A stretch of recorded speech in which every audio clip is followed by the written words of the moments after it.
Paul Emig and Toby Altizer. My little potato wedge. Yes, sir. I forgot about that.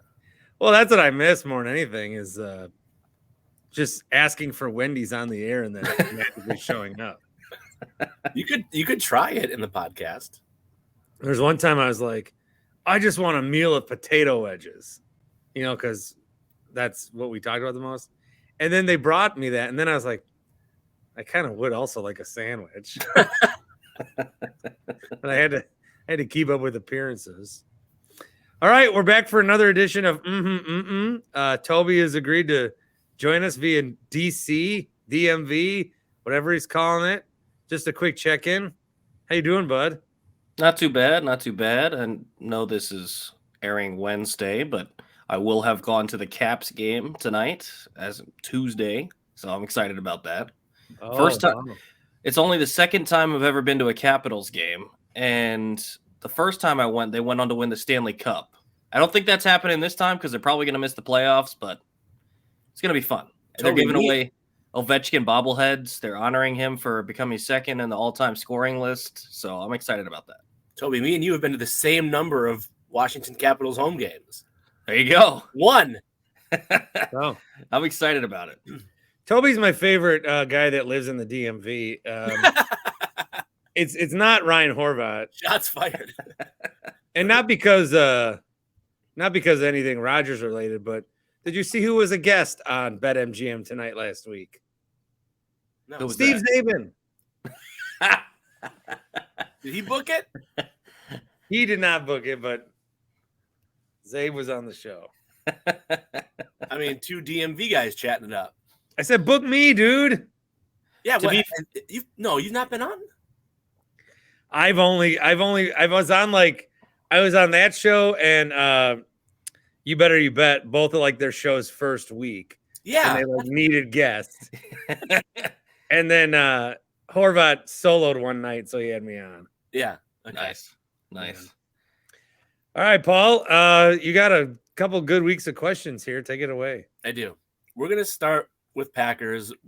Don't worry. We'll see. For those who are tired of hearing Bart talk about certain things, we'll avoid said certain things. And for Toby's sake, you're out. So we're not breaking down this long snapper they signed for 3 years. That's a good deal. Hey, I'm down for all of that. Oh yeah, great deal. I like all the guys they brought back. They're focusing on the special teams, but that's small picture. We're talking big picture. Hey, but shout out to that long snapper who got $300 fully guaranteed signing bonus. Come on, that's great. Okay. Hey, so did you guys say? Hold on. Did you see this Mark Murphy thing? The Tech Summit or which Mark Murphy thing? There was an Instagram video. Oh no. Yeah, he's just walking around New York City. Yeah, you saw it? Well, I saw the screenshot. I didn't watch the video. There's this Instagram video of just this woman looking nice and then taping people as she walks by. And then it's in New York City. And then 30 seconds in, you see Mark Murphy wearing a Packers hat. When was this from? The other day. What? Okay. I don't have much other context on it. And yeah, I have no idea what it's why he's in the video. He's just walking around New York City. But is it just some influencer type person who's who yeah TikToks their whole life or something? Yeah, it's the most random thing Mark Murphy could ever show up in. Ever. Other than a girls' high school basketball game. Yes. Did you see he finally he gave away some of the possibility that it was just evil genius Mark Murphy. That is really random. He's just on and this is as long as he is in the video. I'm showing it on YouTube. But it's just a 3-second shot, not even. How there's so many people who look like Bart Winkler. If you go somewhere in public, you're likely to see a person who looks like Bart. Sure. That's Mark Murphy. I don't know anyone else. Yeah. Who that's well, that could be yeah, that's Mark Murphy. Yeah. That's Mark Murphy. Not is that Coach? I just saw Coach Bud downtown. No, you saw Bart. He's on me. Or one of the other fat ginger bearded losers that roam the streets. You of saw the Brett Anderson. Yeah, you saw Brett Anderson. Remember when he tweeted me? I do remember. He's like, that guy looks like my unathletic cousin. Is he out of the league? I thought he was. Didn't he try to come back? I have no idea. Let me see. Yeah, let's do a Brett Anderson search. That's the stuff that everyone tunes in for. Now that we have Brian Anderson times 2, we can find what Yeah, Brett. he's Anderson a free agent. Okay. Did he play after his much heralded Brewers season? Not that I've seen. No. Okay. If Toby doesn't know, like, I'm confident he doesn't, because I still follow Toby and see his DMV related stuff. No Brett Anderson content. Okay. Hey, All right. I was tweeting about Marquette's run. What run? Well, okay, yeah, run to the second rounds. All right. All right. Let's do this. Let's do this. Let's do this. Let's do this. All right. Let's do this.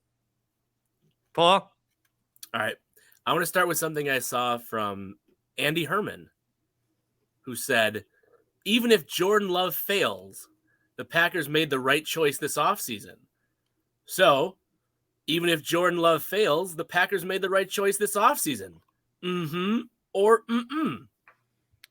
Yeah. Mm-hmm. Let me address what Hot Take Jake was saying.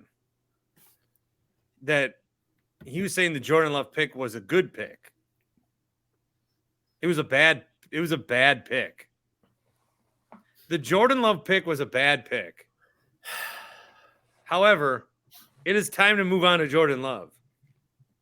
I mean, it's as simple as that. It was probably time to move on last year. Well, maybe not. Maybe last year for best Rodgers trade package. Yes. Last year. For Jordan Love readiness this year. Yeah. He's not going to be more. He's ready. He's ready. He's not going to be more ready. Yes. And again, because I've retired from talking about Rodgers from a personal standpoint, unless Paul baits something out of me today, it's just like, it's simply math. That was my argument years ago. So you want 1 or 2 more years of Favre or a possibility of 10 years of Rodgers? Yeah, but Brett Favre.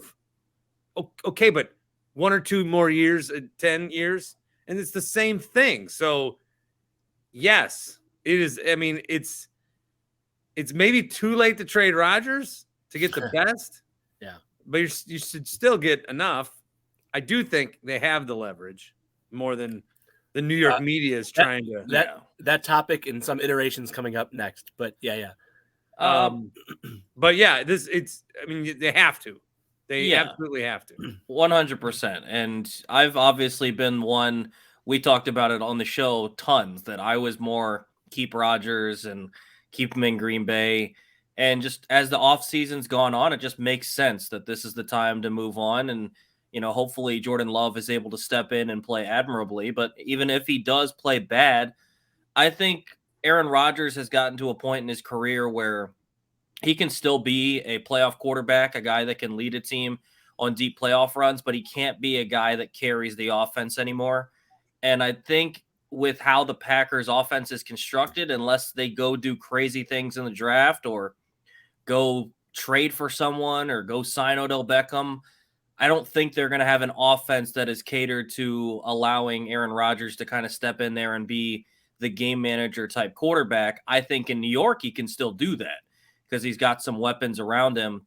So I think if you're the Packers, you look at it and say, if he wasn't able to lead the team last season and you're still going to be trotting out really the same receivers without Lazard, and who knows what else they kind of do with that. But even with Watson and Dobbs taking that step forward, I just still don't see that offense being good enough for them to really feel like Aaron Rodgers at this point in his career can lead them that far. I think it is the right move, even if Love sucks, but I think Love's going to be pretty good. Well, Toby, the only thing you did wrong there was you forgot how the game is played. How's that? So you gave a lot of yes related answers, but is it mm-hmm? Oh, yeah. Yes. Okay. Need better than that. Yeah, it's the first time I've seen it framed in the way that Andy Herman did, where it's like, even if Jordan Love fails, but that is, yeah, it was for sure time to find out. Because, like, what would Jordan, if you were to say, hey, the best thing for the Packers is to trade either Love or Rodgers, one of them had to go. Like, it was time for Jordan Love to have a team, to have a turn, to have a try. But if Rodgers isn't going to retire, then they both need their own teams. Who's going to get, like, if you're the Jets, or like if you'd have rewound 3 weeks ago and every team didn't already sign a quarterback, who are you going to get more for in a trade package, Rodgers or Love? Now, that's not the entirety of the equation, because I think the answer is Rodgers. Like, I don't think a team is going to give up a first-round pick for an unproven, untested Jordan Love. Even though I think he's worth that for the Packers, I don't think another team is going to think the same way, because Jordan Love hasn't been in that system for 3 years like he has Green Bay's. So yeah, I think it was time.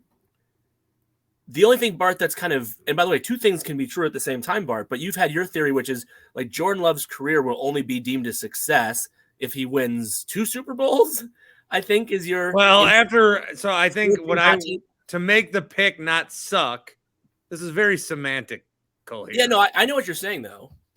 They needed, because you picked the quarterback when you still had 3 years of Rodgers. Yeah. And you made deep runs. To quote you, run last year. But you had a team that was close to Super Bowl ready, and you spent the first round asset and you traded up for, which I really want to reiterate.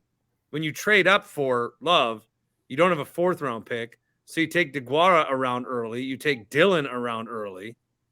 So essentially you lost the 2nd round pick, if you can follow me on that. And then trading up, I think, is the part that's probably the hardest on Rodgers. If the Packers would have stayed put and said Jordan Love was at the top of our board, that's why we took him, then I think Rodgers says, you know what, that's what happened with me, so I get that. But when you trade up for a guy, it's like you really wanted this guy, and I'm still here, so that doesn't make a whole lot of sense. Yeah.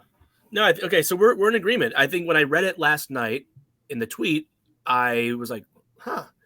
But since I think it makes a lot of sense that it at this point, the trading Aaron Rodgers part is secondary to the having to give Jordan Love a chance. Like, you've done all of this, and you're not going to get your return back. You're not going to have the past 3 years of T. Higgins or whomever it might have been with that pick instead. So yeah, that makes sense. Okay. If the Packers get anything less than 1 first-round pick for Aaron Rodgers, Brian Gutekunst deserves a high amount of criticism. I'll say it one more time. If the Packers get anything less than at least 1 first-round pick in return for Aaron Rodgers, Brian Gutekunst deserves a high amount of criticism. Or Well, I will say Rodgers does not need to get traded for a first-round pick. I don't think so. But I mean, okay, no. Put that aside. But so if I was to come on and, like, let's say you did an emergency pod because the Rodgers trade happens later today. Yeah. And the return is for a 4th, which was the Favre trade, right? It was like a conditional, like it was a 3rd or a 4th, and the conditional, it could become I forget exactly what the Favre trade, but it was something like that. If you were to, that's the Aaron Rodgers trade, and I came on your emergency pod and I said, man, did Brian Gutekunst screw this whole thing up. God, like, it's good that Rodgers was traded. 2 things can be true at the same time.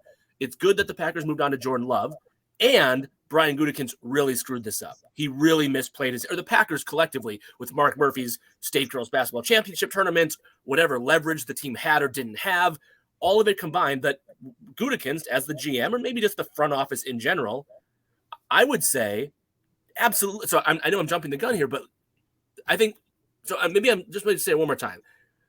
Trading Rodgers, time to move on to Jordan Love. But if it's not for a first-round pick, you wouldn't criticize. You wouldn't say, "Well, wow, the Gutekunst, he misplayed his hand." Well, realize again that they would have got multiple first-round picks last year, right? So why do the Packers need a first-round pick for Aaron Rodgers? Optics. Yeah, thank you. That's an important thing, though. Like, like in the grand scheme of like superstar trades, Brett Favre is an outlier. Like when you trade Favre for any and even though there's if you're gonna if you're negotiating with Goody in the future and you're like, I mean, he gave Rodgers up for a 5th round pick. I mean, he'll give me Rudy Ford for yesterday's bread, Yeah. So it's like, yes, for the future, there is some reason why the Packers do need to maximize the value. If you're a fellow GM in the league, you're like, okay, I can own this Gutekunst guy any day of the week. Yeah. He's not good at this. So you need to get the most out of the Jets that you can. And do you have a leverage one coming up? Because I'm going to go into leverage. No. I mean, this plays into the leverage. So go ahead. At first, when Rodgers got on the show, I thought he ruined all the leverage because he's saying, I want to go to the Jets. You almost have to trade him. The Packers never have to trade Rodgers. They don't have to. Exactly. Like, theoretically, they don't have to.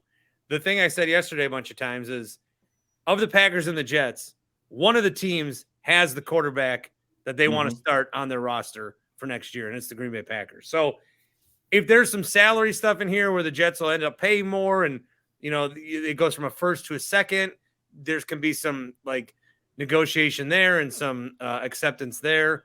Mm-hmm. You're not just going to give them away for a song, because now what's happened is, unless the Jets go to Lamar Jackson or something, if I'm Goody, this is why it helps to have friends in the league. This is why it helps to have friends on in life. If I've got something on eBay that's not, then I'll tell my friend, hey, can you just bid on this real quick, and then it'll go up and increase the bidding. Goody, if he was friends with like Chris Ballard or something, Ballard, you call the Colts and say, can you just like leak that you're interested in Rodgers for a first? You're gonna screw over the Jets. They're in your conference. I gotta push this up. We'll return it for you down the road. Better yet, we'll have new Commanders owner Magic Johnson say that he wants Aaron Rodgers in DC.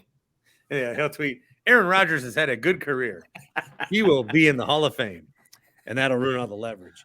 So to answer the question, who do they need a first round pick? I think there's just a lot of fans that it's Aaron Rodgers. You need a first round pick. You do. You don't.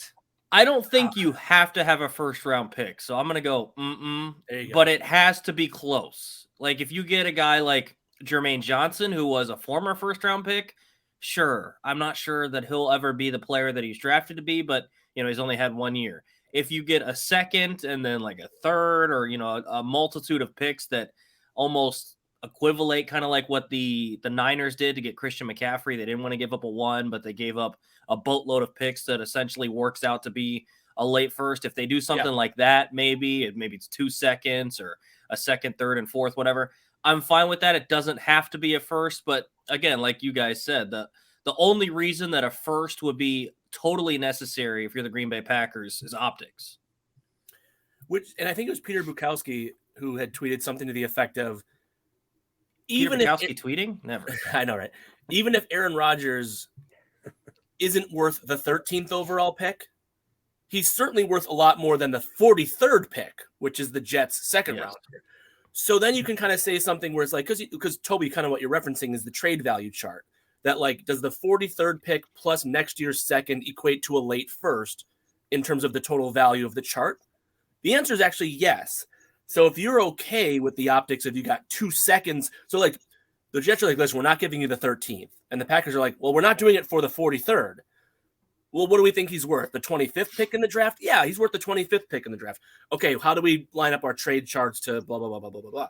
I would tell you that the way that history will look at this is that if Aaron Rodgers, because for as much as I don't think he was going to lead the Packers to a Super Bowl this year, chip on the shoulder, Aaron Rodgers is a different player, period. I mean, I don't think there's any discussion about that.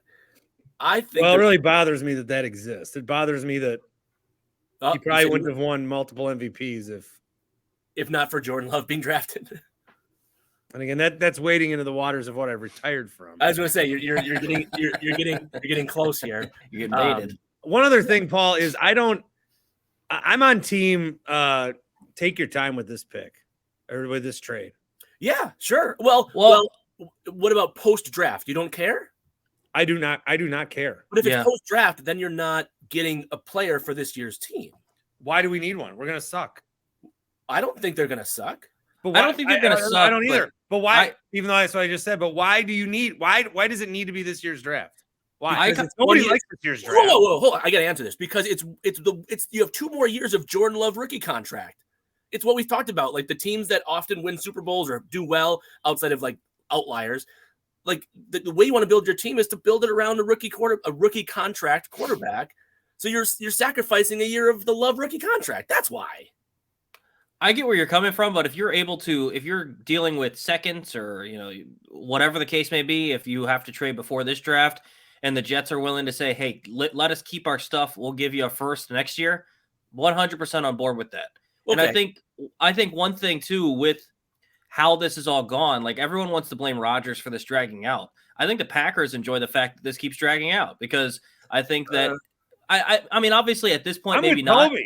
But with free agency and everything coming out, they took away everything. So back to the leverage conversation, like all the other possibilities aside from Lamar Jackson are gone. So for the Packers, you're staring at the Jets saying, do you want him or not? Pay up or we'll just sit here on our hands and do nothing. And so with the Jets, they have to get a quarterback. They have a roster really that's ready to compete, and it's to the AFC. So if they don't have a quarterback, they're screwed. So I mean, I'm with you, Bart. Like, if they decide this year, like, you know what, we'll wait till after the draft. These Jets, they're not giving us exactly what we want. Now pay up and give us the next year. You're dead on, Paul, that you only have 2 more years, but you would get a first-round pick if it's not this year's draft, but next year's draft with 1 year left of Jordan Love. I mean, I'd be down for that. Well, let's play this out, though. This year, the Jets have the 13th overall pick. I believe Aaron Rodgers is going to go have a very good season with the Jets. Yeah. Which, let's say they make it to the divisional round. Then you have the 24th pick in the 2024 NFL draft. So not only are you surpassing a year of the Jordan Love rookie contract, but now you're picking in the mid-20s. Like, isn't that the pick you said he was worth? But that was a hypothetical. Like, I'm just saying, like, if you're debating, like, well, he's not worth the 13th, but he's also worth more than the 43rd pick. Like, I would almost argue I would rather have this year's. Let me think about this for a second.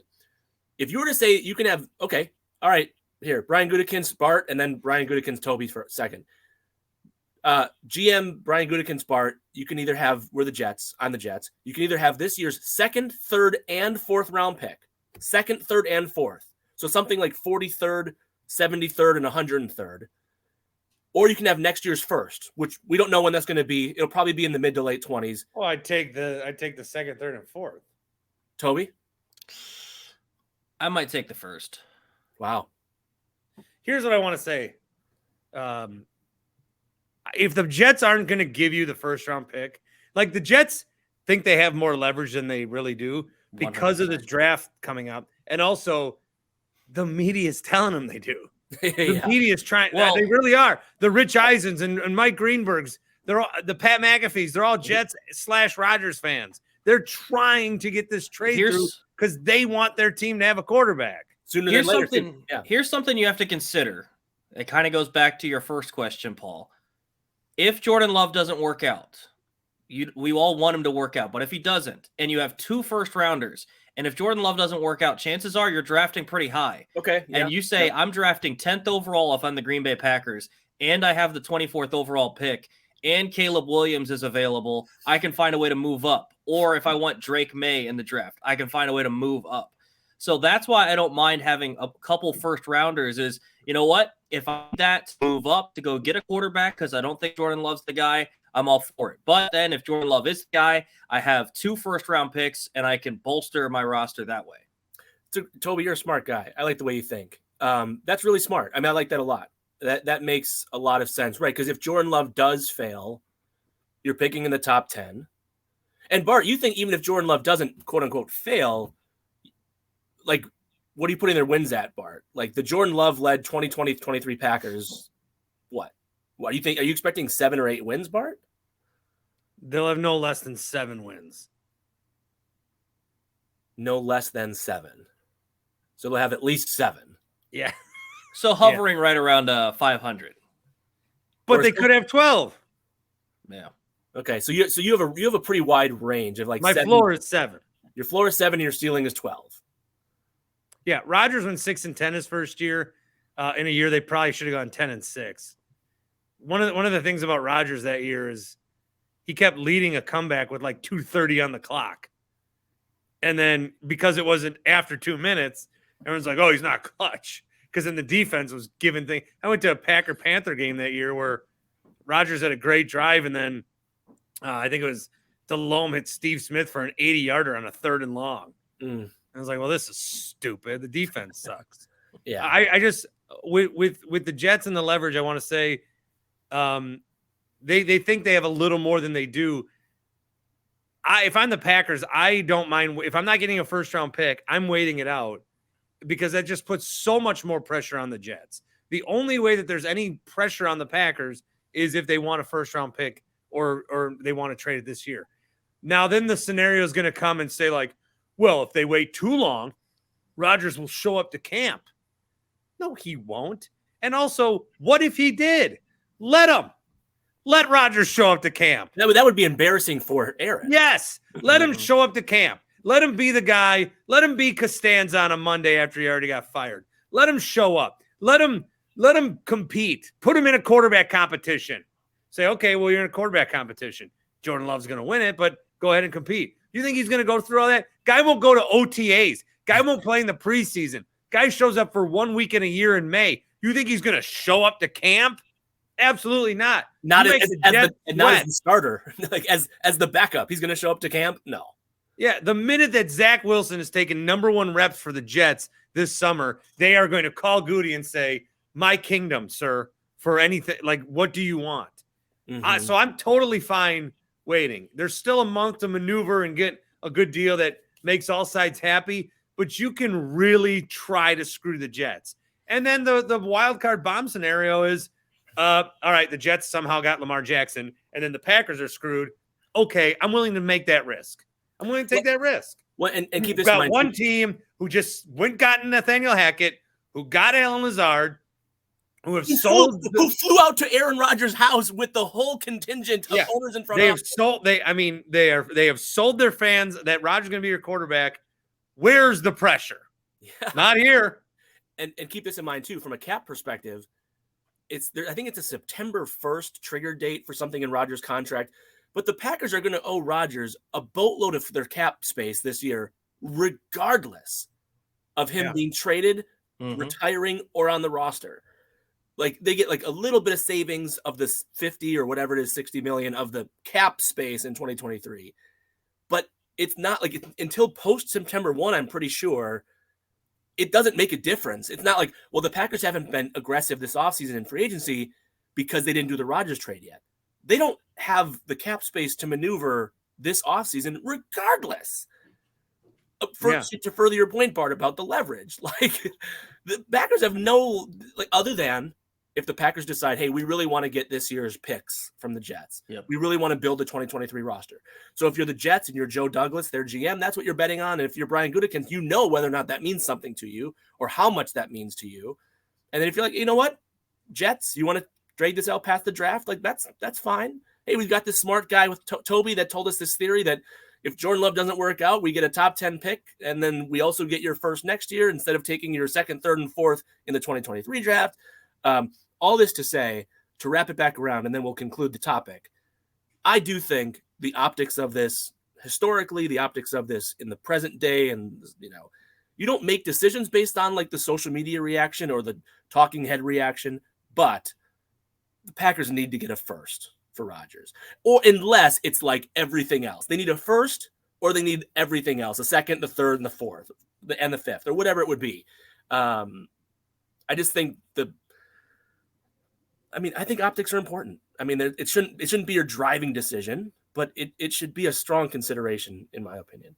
All right, Bart, I'm going to try to Anything else on that for you, Toby?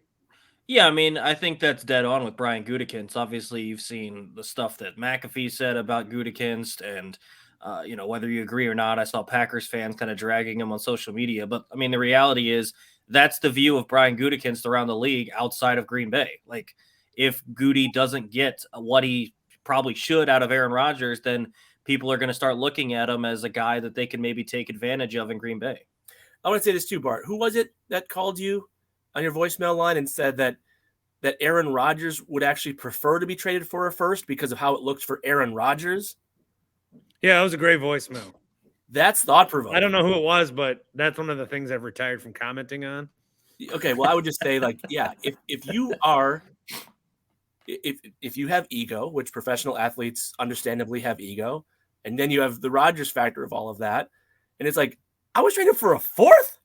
Excuse me?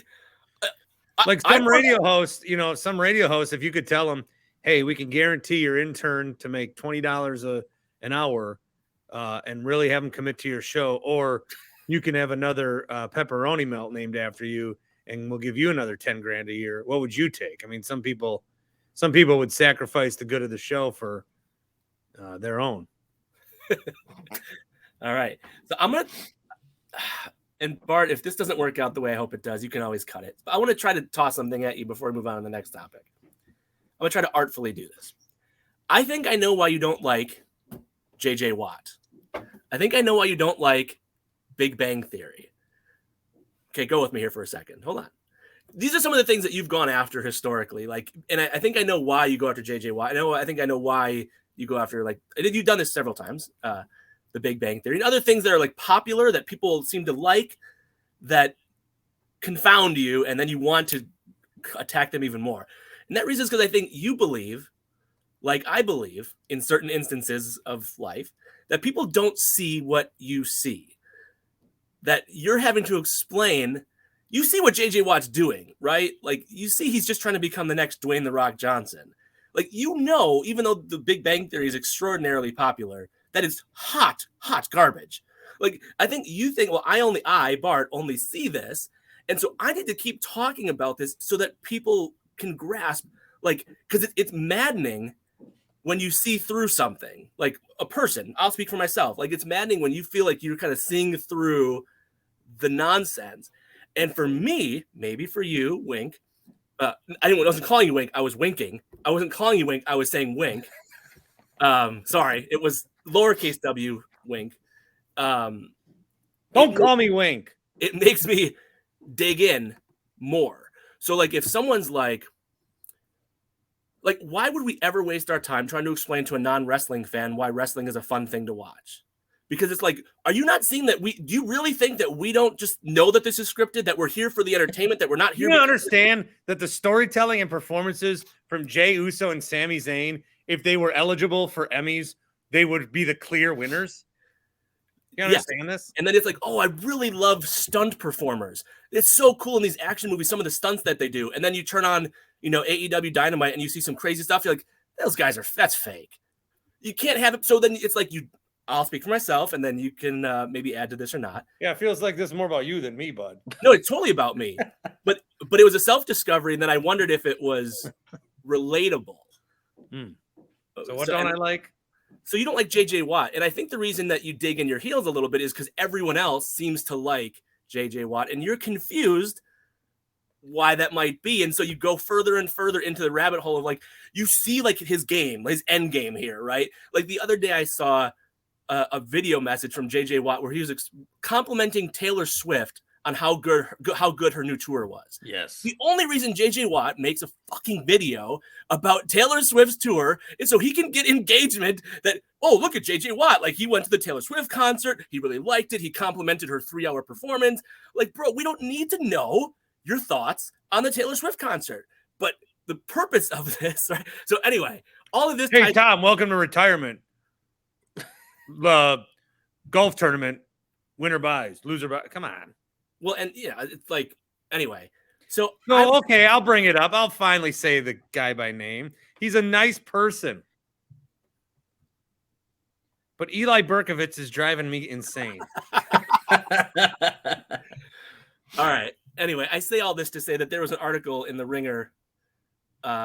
Extremely blessed to have been in attendance for Rodgers' final free play. Does that get countered out by your Twitter post? So then I posted extremely best to have been there for his interception. People not knowing that I'm subtweeting very nice person. but he's doing it for like he knows if he puts something out there, it's gonna get a ton of and so like it's gonna get a ton of likes and a ton of whatever. And then like if you're gonna get that many likes, I think you should earn it for you. Yes. Like I've seen people take screenshots of athletic articles and get a bunch of likes and think that they did something great. Well, hey, at least I got on Pat McAfee's show. I don't know about you. So I just Googled just for the sake of it, because by the way, we're not actually talking about JJ Watt here, but now we sort of are. I Googled JJ Watt, Taylor Swift. Sports Illustrated, JJ Watt is completely blown away by Taylor Swift. People magazine, JJ Watt shares his respect for Taylor Swift after Arizona concert. There's like article after article. So anyway, there was this article last week in The Ringer that had soon-to-be ex-former Packers quarterback's name saying that he wanted clarity. What he really wanted is control. And then it sought and it taught Bart. It was like as if you wrote this. Like if you were a good writer, like this is how you would have written said story. No offense. It's a very well-written piece. It's the written version of your podcast. And it was like, yes, like all of this is correct. But I think you dug your heels in on this particular topic because it seems like others don't see it, even though it's so obvious. All right. I'll end my little. So you're asking about me and Rodgers? No. Everything comes back to Bart. No. What made you think that? All right, we can move on. Unless you have any thoughts. Rodgers is insecure and he's looking for approval. It's so obvious. Duh. Yeah. All right. JJ Watt is in a position where he knows that he can say anything and get 1 million engagements. I mean, I would do it if I had that power. So maybe that's part of the psychology too. Hey, I'm all for him praising Taylor Swift because I love Taylor Swift too. So. I do too, but like we don't need a 3-minute video about it. All right, I'm gonna start with like this. This is gonna be a topic here. So I feel like that was like stuff you wanted to say about me and get off my chest or your chest for a while. What was there a problem here, officer? I mean, what? I played. What are you? Are you mad at me? I'm an armchair expert. No, okay. This is not an yet. Big Bang Theory is terrible for 2 reasons. But it's just like the most popular show ever, which is like it makes the Big Bang Theory. It makes it more maddening. Maybe I'm basic. That Toby actually Toby, a really smart guy, likes it, which makes it even worse. Look, the problem with Big Bang Theory to me. Do you want? I'll watch it. How about this? I'll watch a season. Pick a funny season and I'll watch. No, you know this is not part of the Marvel universe, yes? So I am like okay, so I'm watching Marvel Universe and Agent Carter season 2 is terrible. Season 1 was really good, but season 2 sucks. Still watch it. Agents of S.H.I.E.L.D., I guess, gets good, but it's so corny. All the characters are so bad. At the church I go to, in the choir, there's this guy that looks identical to Sheldon Cooper when I'm sitting in this. It's kind of funny to see him up there in the choir singing. Here's my 3 issues with Big Bang Theory. Go for it. From 3 to 1. Okay. 3. One time I was with my dad, and out of nowhere he said bazinga. And I was like, come on, my guy. What are you doing to me? Yeah. So that became a word. Okay. 2. I think that it's written as 2.5 Men. Same writer, Chuck Lorre, right? Same producer. Chuck Lorre, yep. But with science words. And so you had a lot of people in America watch it thinking they were smart. Oh, this is smart comedy. No, it's not a smart comedy. Arrested Develop is a smart comedy. Yeah. This is a comedy with words you don't know, so now you feel smart. And number 1 is Johnny Galecki's character has a high nasally voice for no reason. Why can't he just be Johnny Galecki?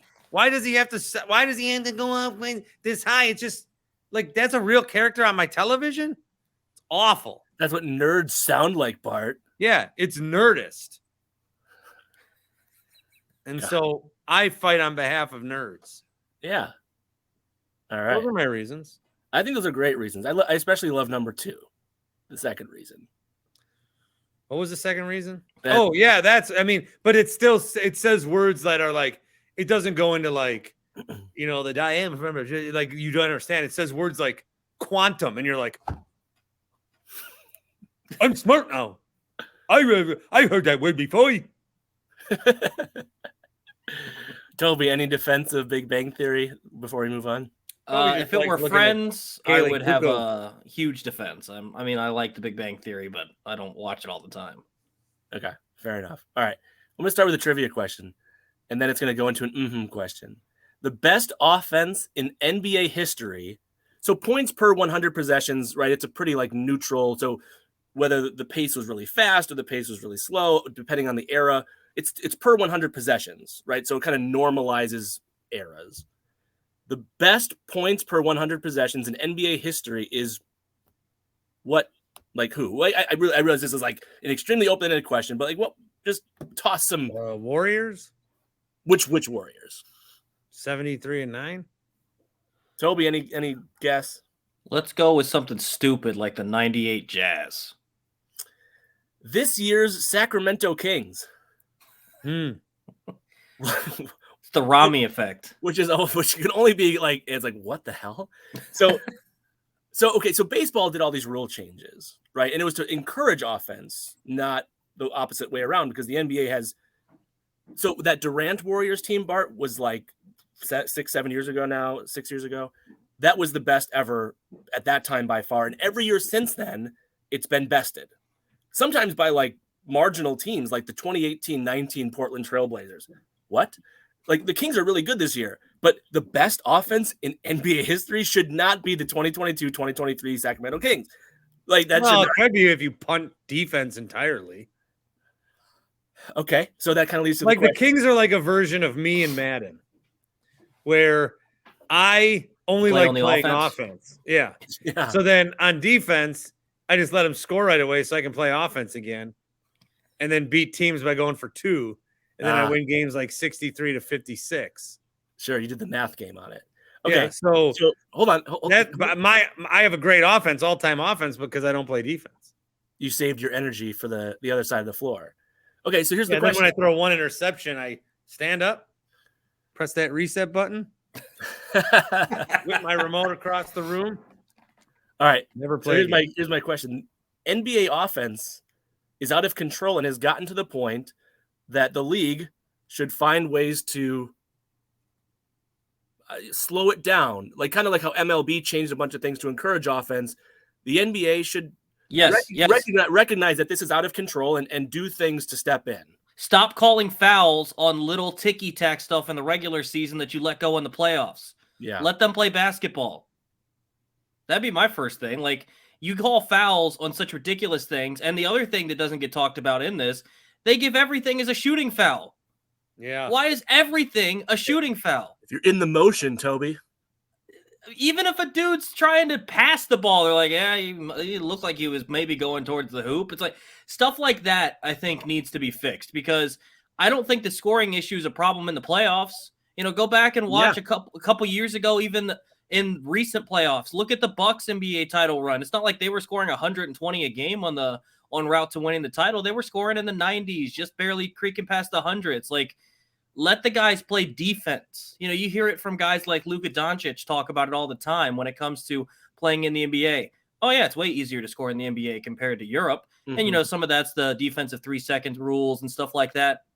But let the guys play basketball a little more like they do in the postseason. I'm not saying let their, you know, the brawls and stuff break out like you can have with some of the crazy fouls that you can have in the postseason, but let the guys play defense and don't call fouls on every little contact in the regular season. And I think that would solve a lot of the issues. So since you said earlier that I forgot how to play the game, the answer would be, they need to fix it.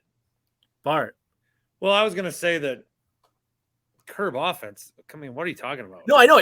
I hear you. No, but then Toby, I mean, that got me thinking of what I heard the other night from Austin Reeves. Who put up 36 against the Magic. And he was interviewed, the Lakers superstar.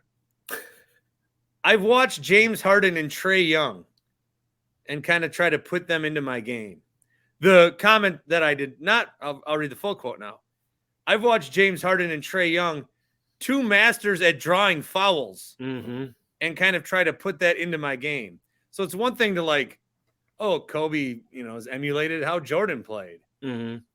Well, yeah, because Jordan's great and then Kobe's great. Austin Reeves is like, how can I get better? I'll draw more fouls. What did And he it have? works. Did he have like 16 free throw attempts in that game? 18 free throw attempts, something 16 absurd? of 18. 16 of 18. Yeah. So Toby, 100% echo Toby. Possibly take credit for it down the line and pass it off as my own. I'm with Tobes. Yeah. It does seem like the initial concept is like, okay, baseball's doing the right thing. They're speeding up. Well, I know this is debatable too. I would say a good thing by speeding up the game, a good thing by encouraging more offense and all of that. So to curb offense, like the NFL, right? Like it's so hard to get after a quarterback. It's so hard to touch a wide receiver compared to what it was 10 years ago and then 20 years ago and 30 years ago. So all these things are trying to encourage offense. But like the answer to the trivia question of like who has the best offense in NBA history per points for 100 possessions, all respect to the Kings and Grant Bill's and Sparky's favorite team outside of Milwaukee, at least, it shouldn't be this year's Kings. Like that just shouldn't be the answer. And by the way, there's like the second, third, and fourth place teams are also all better than the Kevin Durant Warriors team.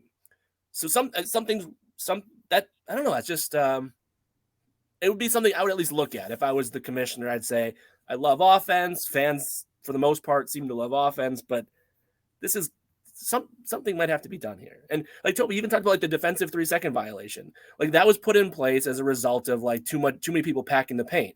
We don't have that problem anymore. So like is there some like mitigation version to prevent that? I don't know what it is. But then again, this goes back to my thing about baseball. I just hate when sports have to implement rules to change the style of play. But like I heard it suggested the other day, I forget where it was. Might have been Bill Simmons and Ryan Russillo, but it was like, I think just like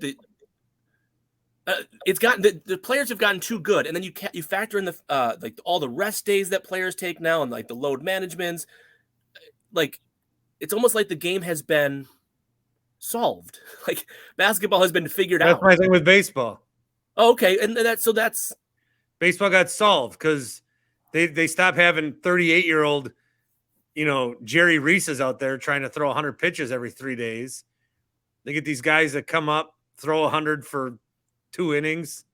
Your bullpen, like, I'm looking at some of this Brewers bullpen. I don't know who these guys are, but they churn and burn. Yeah. Well, and, basketball's kind of done what baseball did before baseball really regulated it, where you had the specialty guys, the lefty versus lefty pitcher that you'd call in the specific situations, where basketball now everyone on the roster can play a role. Whether it's I need this guy to come in and be the garbage man like a Dennis Rodman, go grab me rebounds and if need be rough up the other team a little bit. I need this guy to knock down a 3. I need this guy to do this specific role. And so I think maybe more so than ever, just because of the popularity of the game of basketball, 1 through 12 on your roster can contribute at certain points in the game. And it is tough because there's so many good superstars.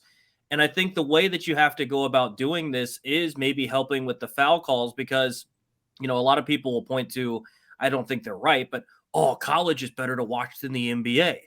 And, watching March Madness is awesome, but then you go back to the NBA and see the shot making that is in the NBA, and it's ridiculous. But I heard an NBA player say it like this, like when you watch an NBA game as opposed to a college game, because of the way the college schedule works, they can really game plan for their opponent. If Wisconsin's going up against Minnesota, they watch the game film and then they're ready to go up against Minnesota. Then they're ready to go up against Purdue in a half a week. Whereas when it's the NBA, you're playing a game almost every night or every other night. You're just kind of like, I'm the Kings, I'm the Bucks, I'm going to be the Bucks, I'm going to be the Kings. And I'll change maybe a little bit here or there to try and beat them, but I'm not creating a whole defense like you can do in the NCAA. So I think the only way that you can really change something like this is by saying, look, we've gotten too soft in the NBA with the foul calls. Tailor that back a little bit, kind of like we do in the postseason, and we'll see basketball get back to what a lot of people grew up watching. Mm-hmm. Well said. Bart, anything to add on that? Again, points that I like and will steal as my own. That's mine now. Well, I got some heavy CBS Sports Radio shits coming up last week of April. Okay, you and I'll tell you, when you do a 5-hour show on a Saturday and then turn around and do a 4-hour show on a Sunday, you run out of stuff to talk about. Well, this is kind of nice because you got an hour's worth of content here. Yeah, I got a lot to steal from Toby. Just play this right here. Paul's mostly been like gripes that he's trying to solve my personality. That's for sure why. I'm wondering how much mine overlaps with yours. That's it. Okay. Speaking of like changes that leagues have made and that were initially met with skepticism, the NBA play-in, the idea that 7 plays 8, 9 plays 10, the winner of 9-10 plays at 7-8, expanding these NBA playoffs to have the play-in tournament has made the end of the regular season much more exciting and has been a really good idea by the NBA as a whole. Hold on, I'm going to take this one for you, Bart. Go ahead. Yeah, I was going to say, let's go to someone who can relate to this. The 11th seed Wizards. No, I hate it. You want to know why? Because it gives Ted Leonsis, the owner of the Wizards, 2 more spots that he can claim the Wizards are fighting for. They're not fighting for 8th to get in the playoff now. They're fighting for 10th just to get a play-in spot. No, it's terrible. If you look, it's so frustrating as a Wizards fan looking at where they're at right now. They're 11th in the Eastern Conference. The people behind them are teams that are either really hurt or really young. And yet here Washington sits trotting out Bradley Beal, Kyle Kuzma, and Kristaps Porzingis and trying to win. And they're 11th in the Eastern Conference. So no, I hate it because now it's been the thing where you talked about it with the Bucks before, but it's the Wizards philosophy basically since I have my whole life that just sneak into the playoffs and we're still competing. I don't want that. That was the Bucks for the entirety of the Herb Cole era too. Yeah, and so that's what the Wizards are. So to give 2 extra spots to say, hey, we finished 10th in the East, we got into the play-in. It used to be you finished 10th in the East, you didn't even get anything. Now it's like, hey, at least we were in the play-in tournament. And no, it gives another excuse to Ted Leonsis. Hate it. All right, well, Bart, I don't know what your thoughts are, so I respect what you're saying, Toby. I get it if I was in your position. The fact that there's like 5 games separating in the West, like the 4 seed from the 11 or what's 12. That one's a good one. And so I'll tell you, as a NBA League Pass guy, I have watched so much more March League Pass than ever because there's so many teams jumbled up who all think they have a legitimate chance that for me it's made March, like sometimes I'd actually cancel my League Pass in March because I know that the games the last month of the season are just bad. Like it's just not, no one's really, either you're not trying because you're like the 1st, 2nd, or 3rd seed, or you're not trying because you're trying to tank. And like the middle teams are just kind of playing like whatever. We're the 4th seed, or we're the 6th, who really cares? So I will say, as a non-Wizards fan, like it's been great because it's made so many more teams feel relevant. So for me. Well, it's basically set up to keep the Lakers alive. They didn't know that when they implemented the in the East, there's not 8 good playoff teams. There's not 8 good teams in the East. So who's the West right now? Like Atlanta? Yeah. In the West, the Lakers, as of Tuesday morning, are a half game out. And they'll probably get in, I would think. If the Lakers represented the West in the finals, you'd be surprised? No, they're one of my 3 teams. Yeah, I wouldn't be surprised either, Toby. Them Warriors and not Nuggets. Them Warriors and Suns. Not the Clippers? Without the Clippers? I still think it'd be crazy, but at the same point, you got LeBron James. So who's not even there right now. And by the way, like their roster post-trade deadline, it's very good. It's a really, really good roster. Yeah, they made some really good moves to improve that roster at the deadline. Yeah. All right, boys, you got any more, Paulie? Or I'm going to end on this one. Different stages of my life, I love always like I have to be done at a certain time. I know, I get carried away. So it's my own exuberance. So earlier points in my life, like I loved March Madness. How can you not love March Madness? I've kind of fallen out of it. I don't know why. So here's my question. Going, like, let's say next year it comes near here, Milwaukee or Chicago or something. Going to the March Madness tournament would be a good idea for someone who's kind of falling out of love with March Madness. Said person, maybe, but you need to go to like a Furman, Virginia game then. No, sure. Like maybe it's just like, well, you don't know what you're going to get, obviously. The year I went to Milwaukee, I was like, I'd rather be home watching all the other games. Okay, so I am a little less into March Madness this year. I don't know if it's the bracket's busted or the Badgers aren't in it, or is it that the WBC is on? Maybe. You know what I mean? Like, yeah. I don't know that going to it is the answer, maybe going somewhere where you can watch it with people, but there's like 4 screens. So going to a bar or going somewhere and watching it with a bunch of people. I mean, I went to last year when it was in Milwaukee. I didn't stay for the Badgers game, but I went and saw Yale and Purdue and Texas and Virginia Tech, and that was awesome. I really liked it, but I don't know that that's going to like draw you back in. I loved it, but I also love sitting there with 4 screens up watching all the games. Yeah, but I'm not 24, so I don't have 4 screens up at the same time. Do you mean like do you mean like a bar, Toby, or like how do you get someone who's kind of falling out of March Madness fever back into it? Well, and I was working at the station during some of the games on Thursday, and just having another guy watching that end of Furman, Virginia with you, and you're just screaming at the top of your lungs. Like, yeah, I think that's kind of fun. So finding an environment that, maybe it's just having friends and hanging out with some buddies and watching a couple of the games at once, or going somewhere and watching it with a bunch of people, even if you don't know them, and enjoying it that way. I think that kind of go to a bar before you go to a game. Really? Yeah. Okay. Yeah. I mean, just hearing the whole crowd watching one singular game and every made or missed bucket down the last stretch of the game is awesome. Because it sounds like this was the year that like it's been unpredictable. There's been buzzers. Like this has been a very March Madness. Well, it's going to keep being like this because the good teams aren't as good anymore. As much as the NIL and transfer portal has been annoying in football, it has created this in basketball. Say that again. As much as the NIL and transfer portal has kind of messed with football, and some people feel like it's going to help stack some of the teams, it's made basketball where it's evened out. And you might see more 16-1 upsets. You might see more 15-2. Like, anyone can beat anyone when they get into the NCAA tournament. See, part of the challenge for me, though, too, is I'll say this, and then I'll bid you adieu. Goodbye, and that's my Kenny Omega. The top 2 picks in the NBA draft are both extremely highly coveted, Victor Wembanyama and Scoot Henderson, and neither are in college basketball. Yeah, I don't know. Brandon Miller's. So Brandon Miller could be the top 2 pick, and I know there's other things there that we can let go, but as they get solved by others. Correct. But yeah, I mean, Scoot Henderson is like probably for sure the number 2 or 3 pick. He's not going to slide past 3. And Victor's the best prospect since LeBron, and they're not even in college basketball. So I'm like, well, what's should I be watching?